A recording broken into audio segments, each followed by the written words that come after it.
On Wheel of Fortune is brought to you in part by TLC Laser Eye Centers. Is the potential.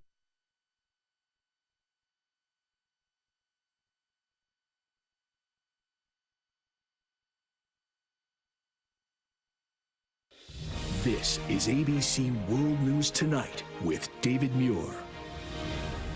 Good evening. We are just back from California tonight, and we're following two major weather systems that potential nor'easter set to hit up and down the coast. And of course, the wildfires, the new eruption just today. The Woolsey fire outside Los Angeles, roaring back to life, threatening homes. There's been a massive aerial assault all day. And tonight, new video emerging of the terrifying escape from Paradise, California. A family with 4 small children forced, like so many families, to drive through the flames just to survive. But so many facing the same thing did not survive. 10 more bodies have been discovered tonight. We have both stories, that potential nor'easter in a moment here. But first, the urgent effort to knock down the fire from the air. ABC's Will Carr from California. Tonight, an all-out assault on the Woolsey fire. The terrain is too steep. You can't get hand crews in here. DC-10s and Chinook helicopters attacking a new flare-up after a week of intense firefighting. Argio Benitez saw the battle firsthand. Firefighters taking no chances. At the campfire north of Sacramento, hundreds still missing, many more grateful to be alive. There's explosions everywhere. Oh my God, people's tires are popping. Michelle and Daniel Simmons and their 4 kids barely escaped the flames. It's okay, you guys, it's okay. Just keep going, baby, keep going. There's a woman on the side of the road running with her baby. Do you know if she made it? We don't know. Simmons' entire family, more than 50 people, all losing their homes. It's that fine line between just being so incredibly grateful to be alive and just so sad because, you know, that was our life. Everybody I know lost everything. It's real sad. Brad Weldon, one of the only residents still in Paradise, his house amazingly still standing in a neighborhood reduced to ash. I don't know if I was brave enough or stupid enough, but we stayed and fought it, and Mom wouldn't have left even if I wanted her to, so, and she's 90 years old and blind. Tens of thousands displaced. Glad you're good. At this makeshift tent city, a family of 19 reunited, a healing moment for a community scarred by disaster. And Will Carr with us from California again tonight. And Will, I know that in the south, there's still a very real wind danger tonight and no rain in the forecast? That's right, David. With destruction already across California, unfortunately, there's no rain in the forecast until at least next week. There is a red flag warning in Southern California through Wednesday, and there is thick smoke smothering a large portion of the state tonight. David. Just a devastating scene there behind you, repeated all across that state. Will Carr leading us off. Thank you. We will stay on the fires, but we are also following the potential nor'easter brewing from the Carolinas to Washington, from New York to Boston. And meteorologist Rob Marciano is with us live as well tonight with the new track on this front. Rob? Hi, David. Part of what's causing those winds in the west is this cold air that's now pouring into the east. We're also watching what's developing in the south. Check this out. A Gulf low is going to run into some of the coldest air of the season. Tomorrow's wind chills in the morning will be in the teens from Nashville back through Dallas. And heavy rain for Georgia and the Carolinas during the day tomorrow and through tomorrow night. Then sleet and mixing with freezing rain and snow from Virginia, the Ohio River Valley during the day on Thursday. D.C., Philly, New York in this as well, mixing in with rain closer to the coastline, but some significant accumulations west of I-95. A tricky forecast ABC local meteorologists will be fleshing out here in the next 2 days. David? Rob Marciano with us as well. Rob, thank you. We turn next tonight to the chaos at a Social Security office in southern New Jersey when a driver with 2 children in her car crashed into the front of the building, injuring at least 20 people inside. Many were rushed to the hospital. ABC's Adrian Bankert is on the scene tonight. A terrifying scene in this New Jersey town. A woman crashes her car into the Social Security office and slams into people waiting in the lobby. Request a response, 1350 Dowdy Road, motor vehicle crash, vehicle into a building. Tonight, 20 people hurt, 15 rushed to the emergency room, 1 critically injured. Andy Lalasis was inside. Here's a car plowing through all those rows of chairs and people flying, chairs flying. Before I know it, the car is under my rib. It was mass chaos. First responders in Egg Harbor Township are seen carrying 2 small children still inside their car seats from that woman's vehicle. While we responded, we didn't know if it was going to be an intentional or unintentional act. Police say it was all an accident. The driver accelerated when trying to park. You can see behind us here, the hole in this building has been covered up. The driver is among one of the injured, and there is an active investigation to determine whether or not she'll be charged with a crime.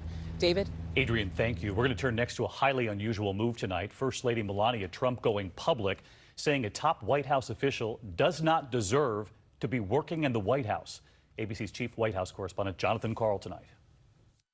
First Lady Melania Trump asserting herself like never before in the West Wing, today publicly called for Deputy National Security Advisor Mira Ricardel to be fired. It is the position of the office of the First Lady that she no longer deserves the honor of serving in this White House, Mrs. Trump's spokeswoman said in a statement. That came less than an hour after Ricardel was seen smiling right over the president's shoulder at a West Wing event. White House sources tell ABC News the First Lady became irritated with Ricardel in the planning of her trip to Africa last month. Mrs. Trump felt she had treated her staff disrespectfully. On that trip, the First Lady told ABC's Tom Yamas that there are some on the president's team she does not trust and that she lets him know. It's very difficult sometimes because I'm so busy with my office, I don't get involved with West Wing. Do you think there's still people there that he can't trust? Yes. Still working now? Yes. Tonight, the First Lady is very publicly getting involved. But as of now, Mira Ricardel still has a job. John Karl with us tonight live from the White House. And John, in the meantime, you also have reporting tonight about other possible departures from the administration. David, several senior White House officials we have spoken to say that Homeland Security Secretary Kirstjen Nielsen could be fired in the coming weeks, and that if she goes, these officials believe that her ally, Chief of Staff John Kelly, would likely go as well. David? John Karl tonight. John, thanks as always. We turn next year to an apology tonight from a retired firefighter after shooting at a black teen who had missed the school bus and was asking for directions. ABC's Steve Osunsami with the sentencing today, and that teen's family now reacting tonight. 53-year-old Jeffrey Ziegler will now serve up to 10 years in a Michigan prison for the shooting many have dubbed asking for directions while black. At sentencing, the judge today scolded him. Shooting at a teenager leaving your premises has consequences. 14-year-old Brennan Walker had missed a school bus and was lost on April 12th when he's seen here knocking on Ziegler's door in suburban Detroit asking for directions. Ziegler's wife testified that she thought he was trying to break into their home. Suddenly, you see the teen bolt from the door, and out comes Ziegler with a shotgun, which he fires and misses.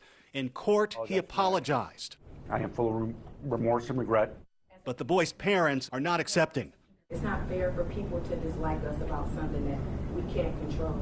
If there was a button that I could press for me to pick what color I could be, just so I wouldn't have to deal with this type of stuff, I would have to be your color so I could survive. This former firefighter will be up for parole in 4 years. David? Steve, thank you. Next to the protests and growing outrage over the death of a security guard who was holding down an alleged gunman when police arrived, an officer shot and killed the guard. ABC's Ariel Reshef back on the story tonight. Justice for Jamel! Justice for Jamel! Growing calls for justice tonight after the shooting death of security guard Jamel Roberson. He was one of the good guys.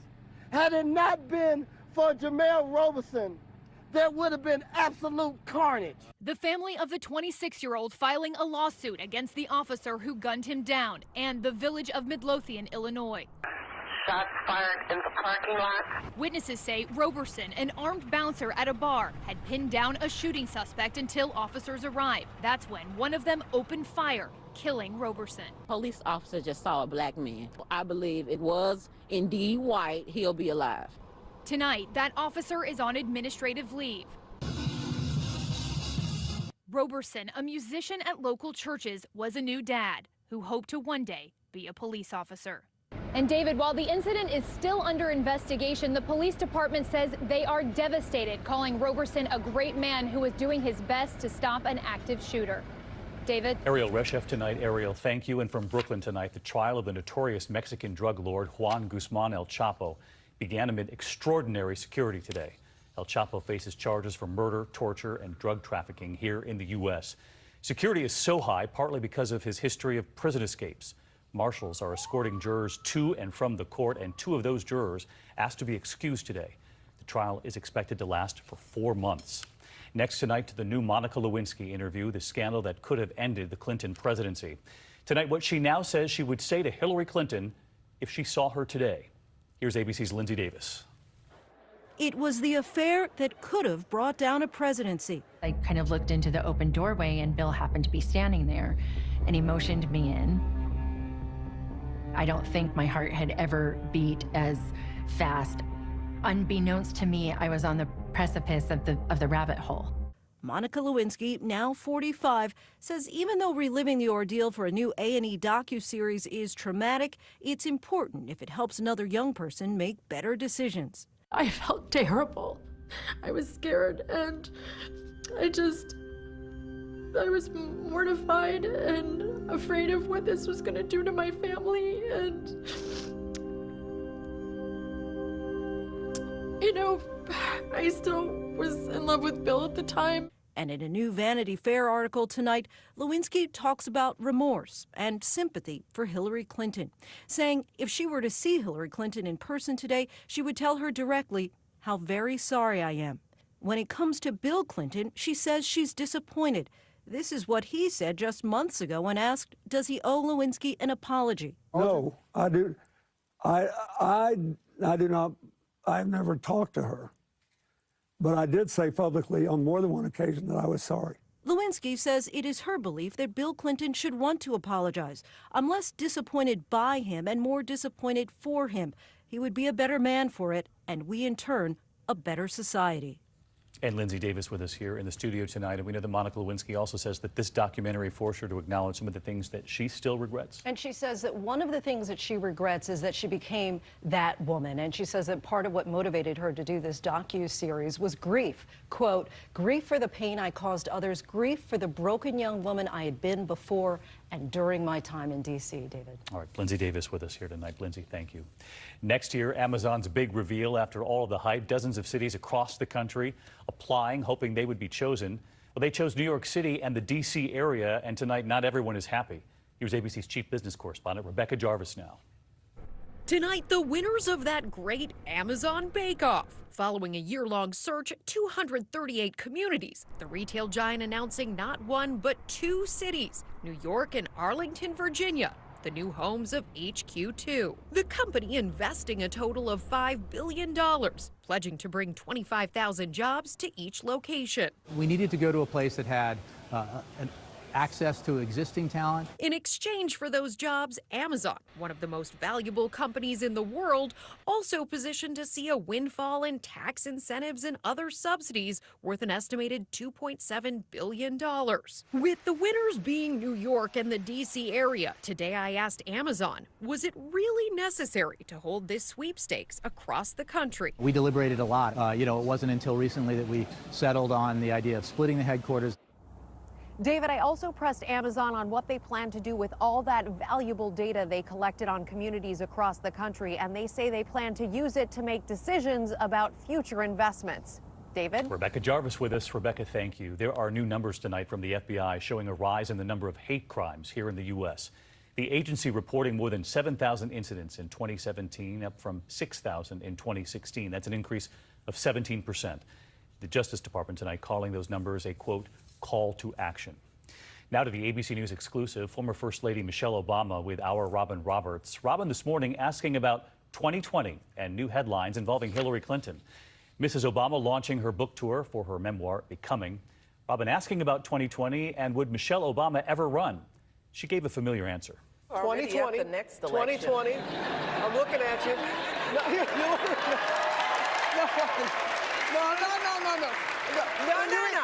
Recently, one of Hillary Clinton's former advisors is speculating that she could run again. Do you think she should?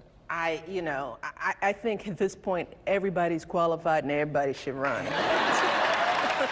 Mrs. Obama then joking she might even tap her daughter Sasha to run, saying she'd do a great job. There is still much more ahead on World News Tonight this Tuesday. The American tourist stabbed and killed in a very popular vacation destination. Also that C-130 plunging from the sky, killing 9. And tonight, what authorities just revealed now in this investigation. The family of 8 brutally killed, making national headlines, and what authorities have now revealed.